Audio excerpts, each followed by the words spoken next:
Hi everyone, this is the Heroes Podcast. I'm back again with someone special today. I've got here Anaiis Salles. Welcome on the show. It's a pleasure to see you and speak with you today, Endre. I really appreciate it. Thank you. Well, thanks very much. We had all sorts of issues, and here we are. But before we jump in, I wanted to introduce you so everyone knows who I have today on this call. Well, Anais is a mother, an ordained minister, certified EMT, hypnotherapist, a beekeeper, and an author. Handful, yeah? Co-creative catalyst, the cutting edge of energy medicine since 1991. Energy healing results, her results involve minimal use of hardware and technology because her expertise has biohacked the proven premise that activated DNA and the 15 chakra human energy field can supply 85% of all healing technology healthy humans require. Well, I'm very excited about this. Well, how did this happen? I'm always wondering all these handful things that you have achieved. How did the journey start for you and Nice? Do you want to share some of those difficult times? I will. I'll do it as briefly as I can. When I was in high school, I became aware that I had some unique abilities that other people apparently may or may not have yet awakened. I believe everyone has them.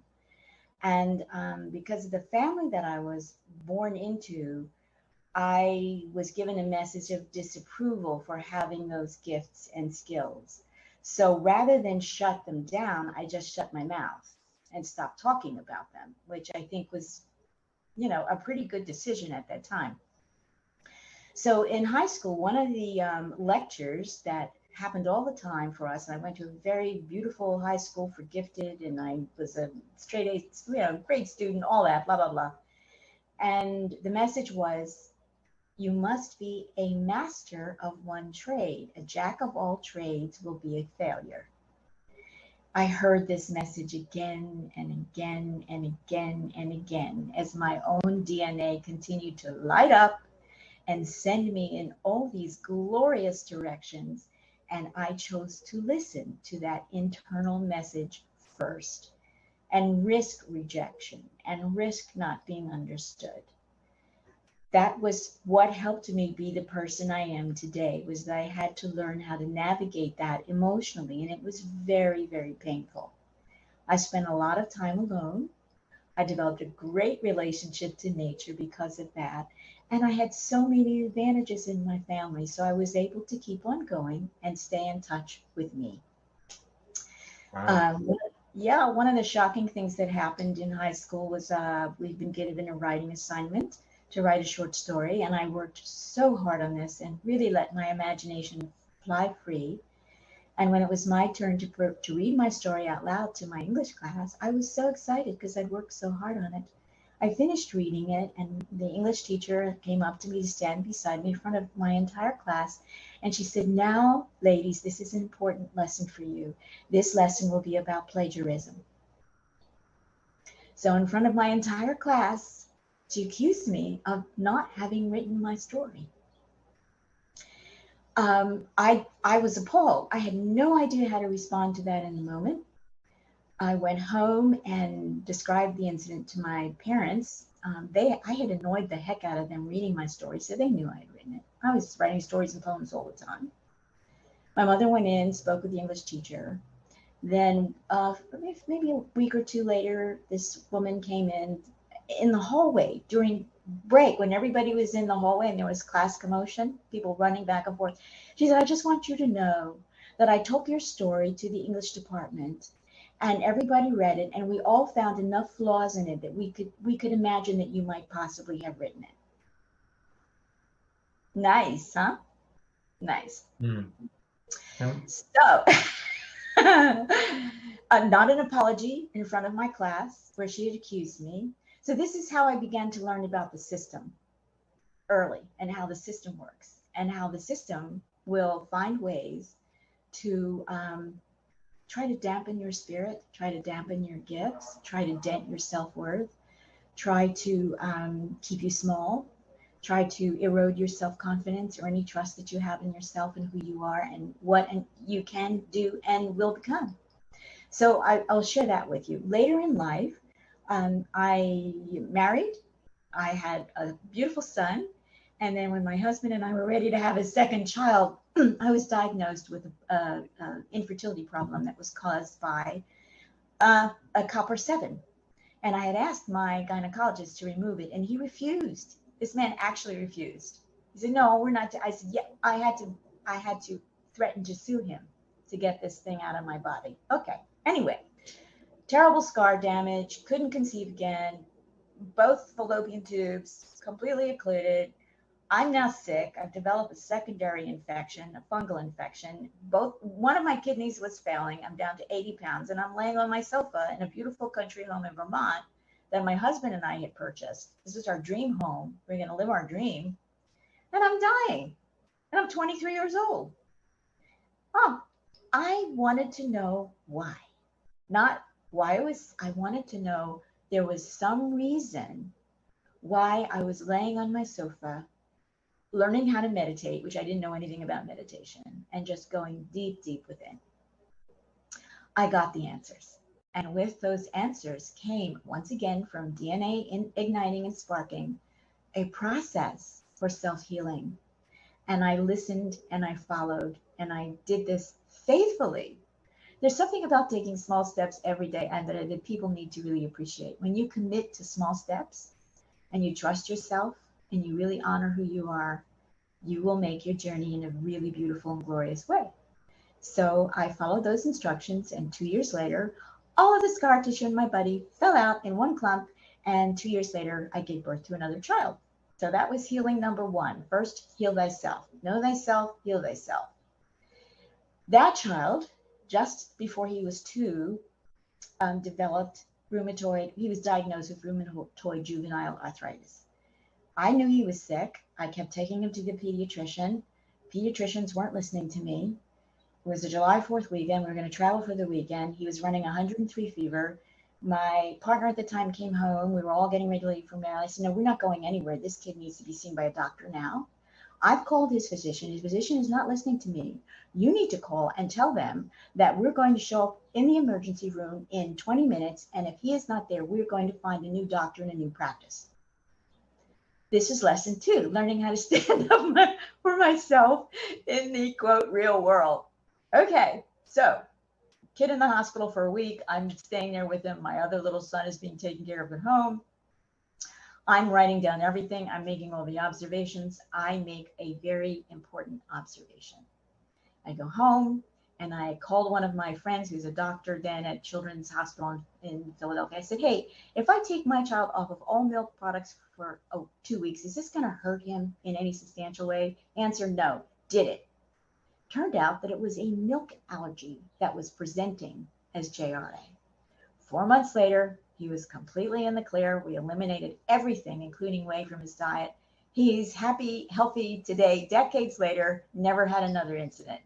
Lesson number 2, first heal yourself, know yourself, heal yourself, and then you may have permission to help someone else. I wasn't trying to heal him. I was just trying to support him as his mother. So I was grinding up vitamins. I was giving him the best organic food. You know what? You just do what you need to do. Okay, so I learned that lesson.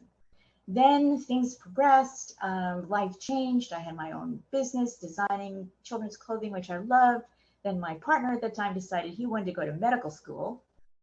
That was an interesting dynamic. And I needed to make a shift so that I could support the family while he went to medical school. I said, okay. So I became a shorthand court reporter. And I carried that burden for 5 years. And it was the best thing I could have ever done because I learned how to listen and listen for the truth and feel the signals in my energy field. When the truth was not quite being spoken, I would put a little mark on the transcription tape. And then later, when I would turn the transcripts in to my clients or the judge, I would say, "Please note where I've marked this transcript. You may find that section interesting." I made a lot of money. People loved the service that I gave them. and I was happily supporting my family. But I started having out of body experiences. I didn't know what that was about. Oh my goodness. Then one day on a break from court reporting case, a book fell on my head. It was by Robert Monroe, Journeys Out of the Body. I read it in like 24 hours and I thought, oh my God, this is great.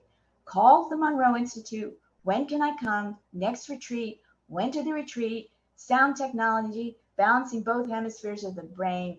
Bam! That is when my awakening happened in like 30 seconds. Straight up the spine, explosion in the pineal, kaboom, I'm connected to everything. And I come out and I've got all this energy running through me. I have no idea what this is. I have no idea. I haven't read anything. I wasn't looking at anything. I wasn't studying any of this. I come back in the room, wonderful group support. They said, oh, I said, what are these pipes? I have pipes. I have these, what are these pipes? What was that? What is this? And someone said, oh, you're fine. Those are your chakras. I said, what the heck is a chakra? I had no idea. Things progressed.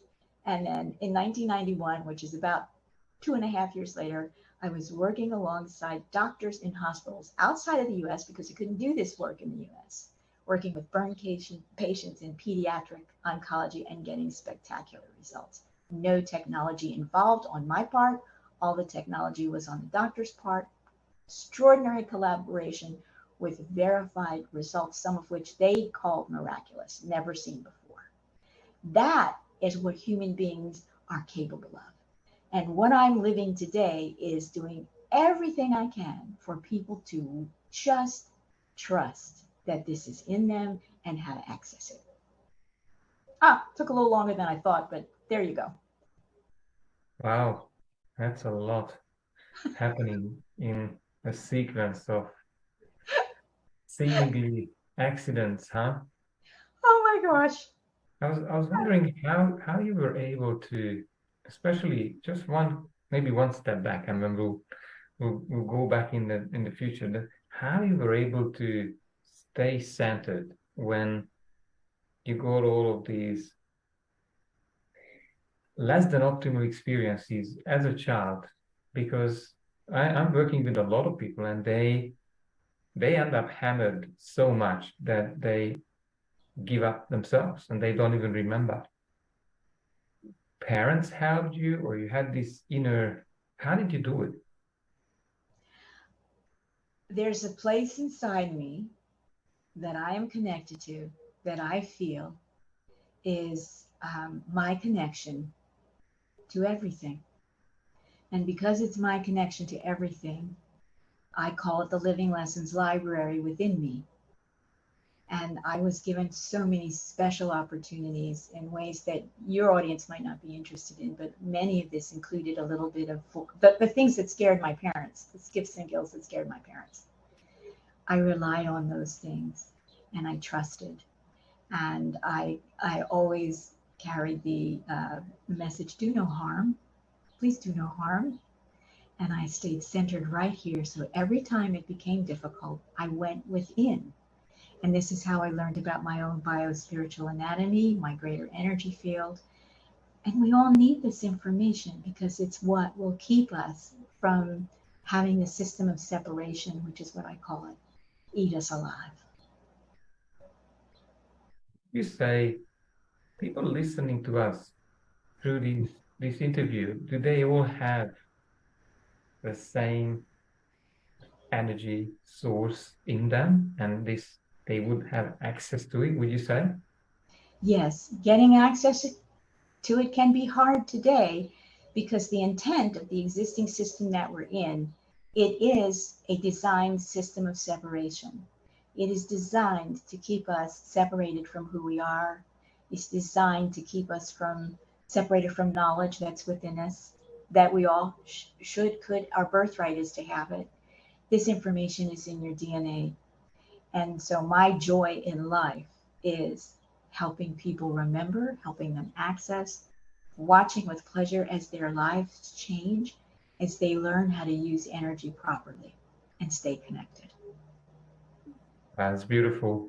I've seen this study probably a few years ago because NASA was looking for employees who are well, they still have creativity and able to resolve complex problems. And this study was looking at how people have been dumbed down through the traditional school system. So I think the numbers look like probably at age 4 or 5, there's 98% full creativity, able to initiate things. And by the time they came to age 15 and 20, it's the other way around. Like most of them are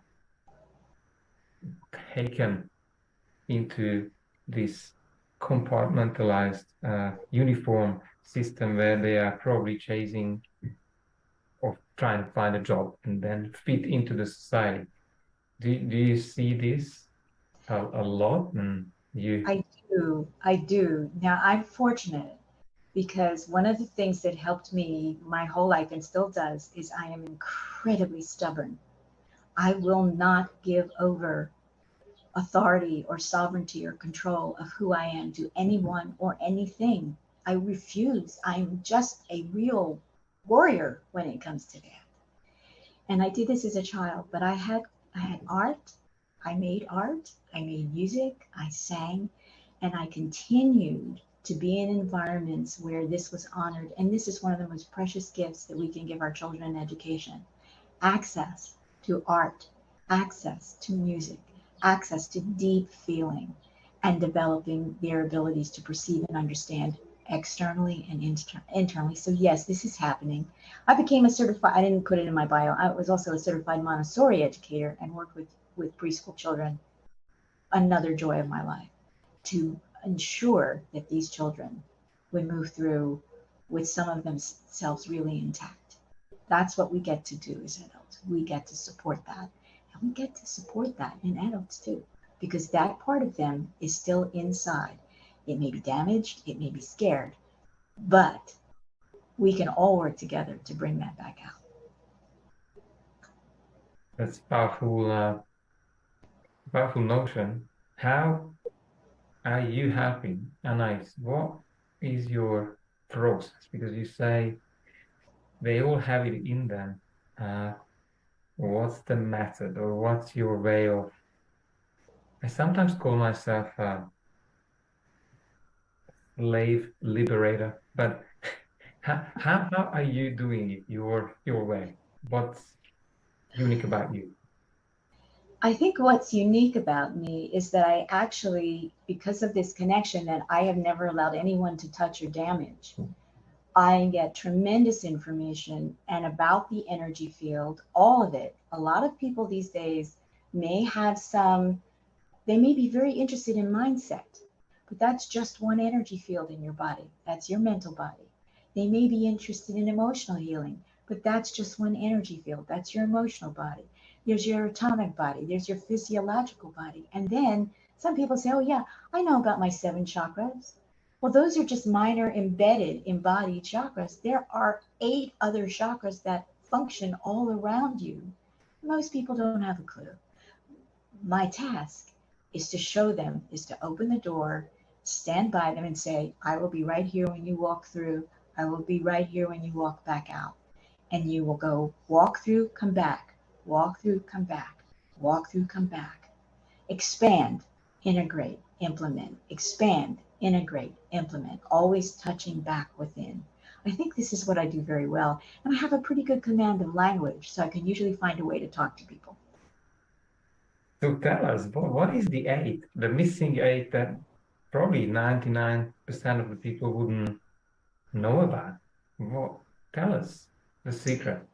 It's not a secret. You're living inside of your own massive, gorgeous, complex energy field, and you have no idea. So let me put it this way. We all know that we have to breathe oxygen to live. Yes? We can't see this oxygen, but if we lose access to it, we're dead. We all know that our heart is beating inside of us and sending vital information and blood all around to our bodies. Without that heart beating, we cannot live. Can you see your own heart? No, no, you can't see it, but it's there. The simple step is to just make the teeny quantum leap that there are other things like oxygen, like your beating heart, like your functioning brain, like your vagus nerve system. You cannot see that, but you take it for granted. My job is to help you see your energy field, all of it, just like your lungs that breathe oxygen, just like your heart, all of your systems that then you can take for granted, but live a healthier, better, more connected life, fully empowered, not missing, not going to look for your better half because you're missing half of yourself because you don't know anything about the rest of you that you can't see. So you're teaching groups and individuals to be able to see the whole energy field that the human body is emanating or that's around the body. Yes, it's just like teaching anatomy to medical school students. It's no different. And tell us about deja vu, because I understand that you're healing, but then when I seen your, I think it was an email, then I've seen deja vu, which what is that? How does that fit into these type of teachings? I'm so glad you asked this question because right now, after the pandemic, people are feeling very anxious. A lot of social connections are broken. And young people, I say 22 to 45, still have the hormonal urge to connect and mate and possibly have children. And doing that now has become very problematic because of things that I won't go into great detail here, but I'm happy to, people can contact me and I'll tell them. But deja vu, most people are familiar with that. They have that momentary experience where they feel like, wait a minute, haven't I seen this before? Haven't I done this before? Haven't I been in this exact moment before? Very interesting experience. So, from my perspective, that is your energy field glitching to show you, wait a minute, what was that? Let's explore that because the system of separation keeps us repeating patterns, informational chips. You can think of them as little programs. And occasionally those programs will glitch, and the greater part of your entire energy field would go, clue phone. Let's take a look at that. That's a small key for you. Let's take that key, open that door, and experience why you're having this videotape. It's like looking at videotape. So it's about presence and time. And deja vu dating, which is what I'm dealing with now, is helping people recognize when they're in relationships that are not in the present moment, where they're repeating patterns that they didn't even initiate in themselves. And they keep meeting and attracting the same matching pattern that's going to make them small, make them limited, bring them heartbreak, create pain and suffering. There is a way out. And so deja vu dating, starting with that group, 22 to 45, is my gift to the future. Let's get you out of the jungle and stop hacking your everyday reality with a butter knife. That's not going to work for you. Let's get you out. And I can do that. And people can then do that for themselves. And this is wonderful because I did come across a few people and I did find ways to help them to who've been stuck in their old identity and wondering how come these these people have different bodies and names, but the experience stays the same, and they end up in a loop of infinite pain. That's it. That's it. You got it. And so I love it that we're having this conversation. And I love the work that you do because from your own way, your own path, your own what I call genius, you are helping people to discover the, and it's all part of a gorgeous complex whole. And you're helping them, you're shining a light for them on the part that you really know very well because this is your area of genius. Well, thanks you very much. I believe there is some kind of darkness or unawareness, and the reason why I love your example is shining a light, the darkness disappears and awareness comes in and consciousness takes over. And it's not a work that has to be done ever again. This is true. It's infinite, it's eternal, it's permanent. And the other thing I want to, this is important because a lot of people today call themselves light workers. Light and sound combined is key. Sound actually generates light. So if you're just working on the level of light, you're going to keep going around and round and round. You're only going to get so deep and so far. So come into the fullness, understand all of it. It's source connection, sound, light, your gorgeous complexity, and your own sovereignty and your willingness to claim it in whatever way you can. Have you got what I found through my process is that level of commitment is a big factor in getting results for people. What's your process, or how are you able to help people to get kind of committed so they are not playing the old broken records in their lives? How do you do that?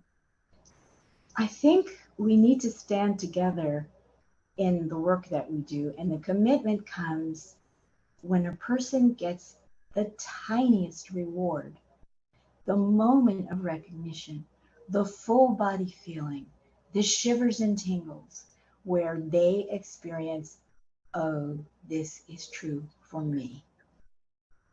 And once they get that little reward, they are then supported in maintaining the commitment because they know that there is more. And they will commit and it will happen that they will get another moment where everything just blossoms, sparks, shivers and tingles, and their outer reality changes. And they begin to notice. That's a spectacular reward. It takes a bit to get there. But this builds trust. And when you can trust yourself, when you can trust someone else, you're more likely to commit and keep going. And then we manage the fear. Fear is its own particular entity and animal, but we learn how to absolutely be in relationship to that, to the deficits in the dark, and not to run from it, to face it full on, embrace it, and appreciate the power that's in it, because that's also you. It's just you hiding. I love how you're putting this, and I'm seeing why you're telling this positive golden spiral that what most of us are hopefully taking the journey on, which is changing the mind and the body to then attract or allow those new experiences. And when we finally have a proof, a tangible proof, then there's a feedback mechanism that builds more self-trust, builds more self-confidence. And of course, with that energy, we're able to show up again as our next version. Would you say groups are key to have accountability and this process of evolution Yeah. to keep going for each of Yes, us? yes, accountability and support, and knowing that someone will listen to you when you're in a rough spot, and they'll just wait and support you patiently while you go through your process. And if you need help, they'll help you. One of the things that I love to share with people is this is a very simple concept. Any exception to the rule has broken the rule. Any exception to the paradigm has shifted the paradigm. Because if something has an exception to it and it's a rule, it's no longer a rule. It's a very simple thing to think about, really. So what I do is I really invite people to notice the exceptions. Pay more attention to the exceptions than to the rules. I love it.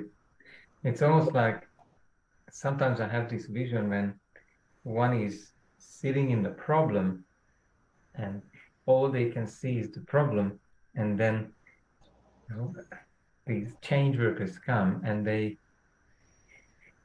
clear the doors out of that fog where we have to show the silhouettes of the handle and the door frame. So they're able to take a step and have a new reality or a new life. Because my mentor says, and I want to really have your take on this. He says, what if life is this beautiful castle with 1800 rooms, just for this example, and lots of people coming to Earth and they get stuck in the first few rooms, never opening the other doors and allowing the other experiences to come. And of course, then all they see is that one room, which is a tiny fraction of the potential that's been waiting all along. Yeah, I love that. It's exactly like that. And there's more than one castle with 18 rooms. You can get a passport. You know, once you've explored everything in the 18-room castle where you find yourself, and you go through it all, and you appreciate it all, and you love it all, and you're so embracing who you are in the experience, you get a passport. And that passport allows you entrance into all the other castles. And there are many, many, many, many of them. Many. Wonderful. And who is your typical client? If there is this one type of person, tell us who is the person coming to you, who is seeking you out most of the time? It's been men and women, predominantly women. More and more, it's coming in balance. Men, more or less, same number of men as women. But it's people who have been so deeply hurt, but there's something in them that's just like I don't know how to get to it, but I can feel it. And when I listen to Anaiis speak or when I'm in her presence, I feel it more. And so why don't I find out? And then I welcome them in and say, why don't we find out? And you'll go as far as you'll go. I can't control that. But I don't go anywhere. I'm the castle. In a lot of rooms, huh? With a lot of rooms. Yeah. Yeah, they find more and more of what they feel inside. I remember when I was stuck, I felt there must be more in my life, but there's been more that I could experience and enjoy, yet there was this big invisible wall of not understanding, not seeing the world as it is with this unlimited potential. Yeah. And joy and beauty and love and abundance and co-creation. It's all right there. So let's stay with your metaphor. Let's imagine that people actually find the castle. And there is an illusion of a moat. There is an illusion that they see of a moat. And in that moat, there are alligators and crocodiles and poisonous snakes, God knows what. Flesh-eating bacteria in the moat. They don't yet feel enough of themselves to recognize that that's an illusion. It's not really there. It's a program.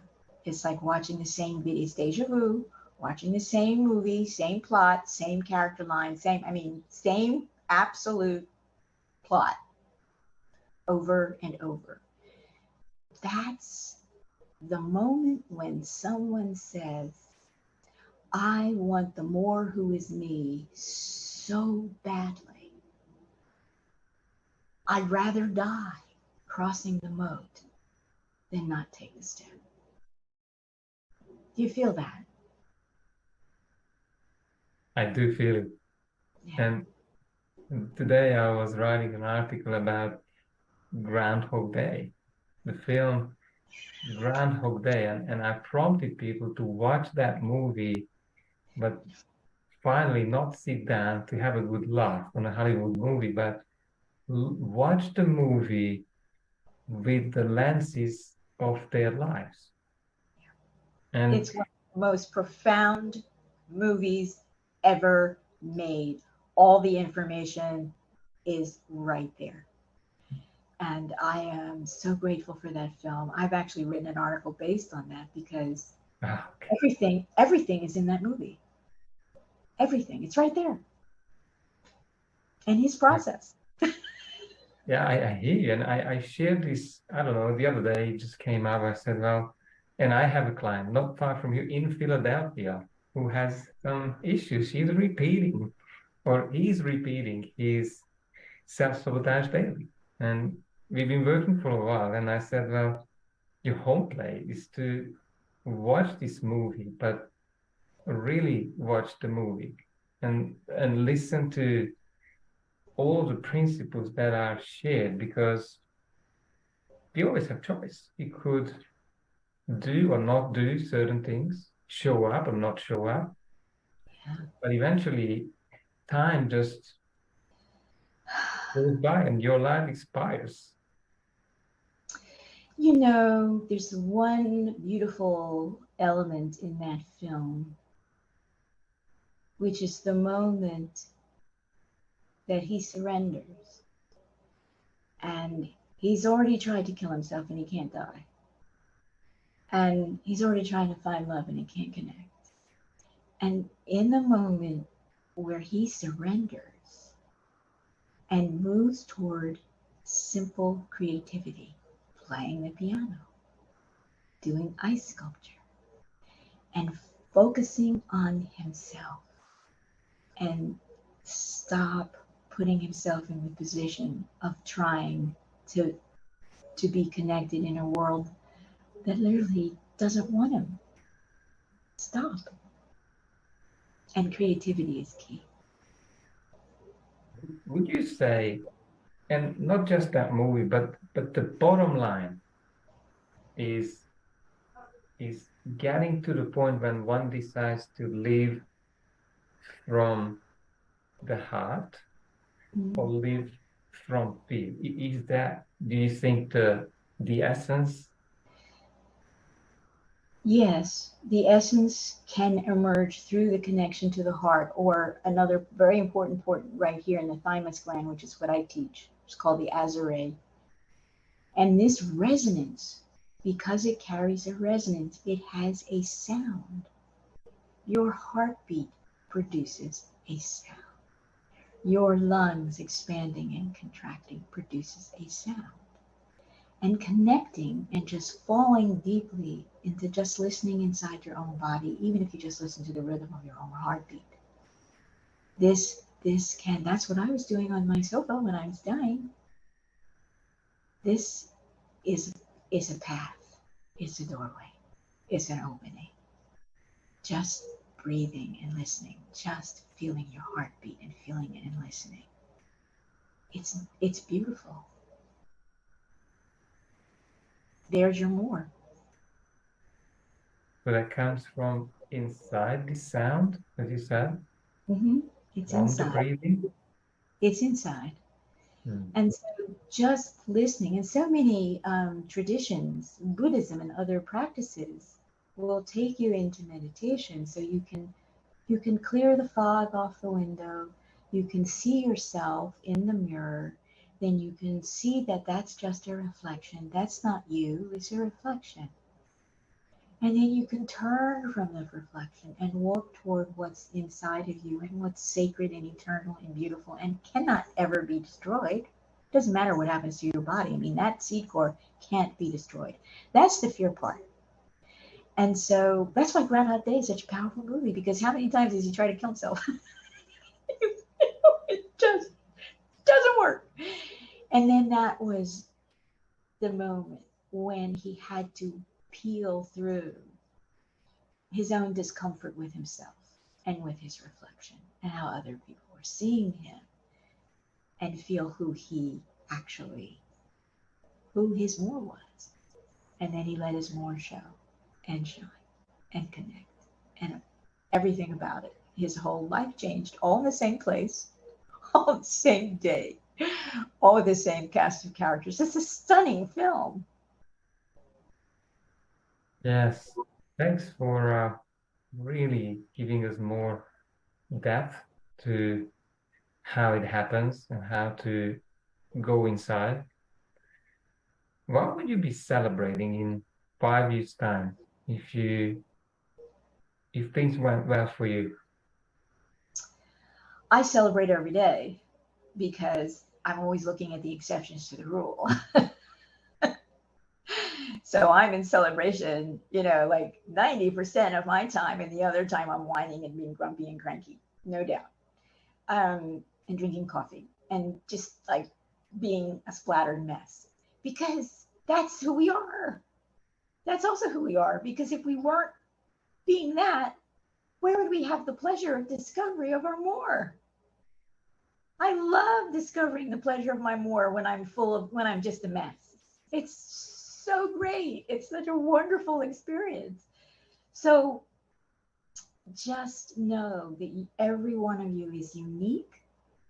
And for every one of you, there is a sound and light resonant that is meant for you to be the key to all your doors, to be what you discover after you take the step of walking across that moat. Unique to every one. There is no one teacher. There is not. There are as many teachers as there are people in bodies. You just have to recognize the one that is the exact light sound resonance for your heart, for your more. So I would say, I welcome you. I welcome people all the time. But you have Endre. He's a teacher. He has a way, he has a process. I'm so excited to meet you and have this conversation with you because we have to stop being in competition or comparing ourselves. This is not the game. That's the old system of separation game. The game is who are you? Who is your more? What is your pathway? How do you find it? And you know what? The person who's not your teacher won't let you in. They'll be wise enough not to hurt you that way. Yes, very insightful. And so how to get in touch with you? Someone's resonating with all of these things that you're sharing. We have a website. Of course, we will put everything under the video, but if you're gonna share what's the easiest way to get in touch, please. Seriously, right now, the easiest way for me that I respond to every day, I check my email. So you can tap me through an email, which Endre has the information. He'll post it. Let me know of your interest and if I can add you to my email list. And then I will let you know what I'm doing and how you can get in touch with me. I have many things coming up. I have a webinar coming up on September the 9th about deja vu dating to get all of you people out of that cycle. It's miserable. And then I have an 8-week boot camp that takes that even deeper, so deep, that starts at the September 24th and runs for 8 weeks. And this is, if you've got the itch, this is where you can do the deep scratch that leads to the massage, that leads to all the touch points, that leads to you making discoveries about more you as you move into your dating to mating journey, which is one of the most important journeys you will ever make in your life. Wow. And I would love to have this conversation for the next few hours. Yet we're nearing the end. Is there anything I haven't asked? Is there anything that you would really want to share with maybe some of the listeners who are itching to have more, yet have all of these fears in the way, hoping to get more out of the life, yet it's not tangible? Thank you for asking that. There is one more thing, and that is, what does it mean to let go? There is a part of us, and every time we reach that moat and we have to walk across it to go into the castle and have the courage to go and look at a different room, we have to let something go. And usually it's a fear, deeply based fear, program, something that became attached to us in our primary lives as children. The letting go. Please, when you're invited to let go. And this can mean to people that you've known all your lives. This could be a spouse. This could even be one of your dearly loved children. We are in a time now of letting go. Because if we don't let go as a collective, we will not see what is there. We will stand on the moat, we will fall in, and that will be that. I don't wish that for everyone. You don't want to do that. Let go, walk across the moat, and go into the castle. And if you go by yourself, you go by yourself. Wow, that was profound. I really appreciate your time. I loved, especially this last one. It really resonates with some of the people I talk to. Guys, don't hang on because you will be standing, hoping to see that castle and experience it, but cannot happen. Thanks very much for your time. I appreciate you. Pleasure. Thank you so much. God bless you, and we'll see you again. I hope so. This is wonderful fun. Thank you so much. Thanks.